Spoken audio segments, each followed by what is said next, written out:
When we talk about neck and shoulder exercises for people living with migraine and other headache disorders, most people assume we're trying to really just address neck pain.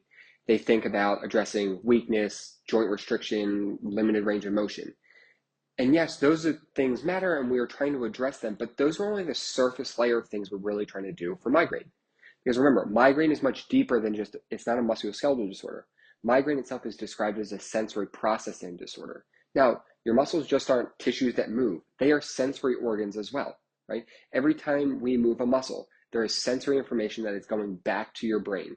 This is sending proprioception, signals that are telling us about joint position and movement. You're sending signals about muscle tension, load, force generation, right? It's a constant feedback that's going on from our musculoskeletal system to my brain. And as somebody with migraine, that feedback can easily become noisy, overwhelming, and it can be difficult for the brain to process all at once. This especially gets worse when the system is already hypersensitized, so that noisy input can really overload your trigeminal cervical nucleus. And again, it's a major relay center involved in migraine attacks. So while yes, the neck and shoulder exercises I'm prescribing may be helping with impairments like weakness or lack of range of motion, but more importantly for those with migraine, it's really helping your brain process movement more clearly and more efficiently. So let me kind of show you what I mean. So if I start turning my head left and right like this, while keeping my eyes forward on the camera, that's gaze stabilization. My neck is communicating with my brain and coordinating with my eyes to keep that image clear and to move my eyes in an equal amount of movement.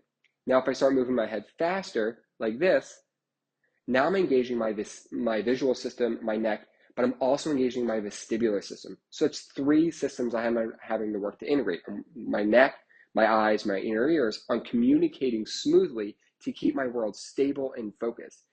And that can be a lot for somebody with migraine, right? Those systems can become noisy, delayed, they can poorly communicate with each other, and the brain becomes overwhelmed. And that can be a major source of triggering for those with migraine, right? And this is the real reason that neck and shoulder exercises matter so much. They don't really just improve the physical function of the neck, strength and range of motion. There's also this neurological component that functions for the entire system. They really help the sensory networks work together, communicate faster, and stay calmer under load. And this takes time for those neurological systems to adapt and learn to do it. That's called neuroplasticity. And that's why neck and shoulder exercises are so important.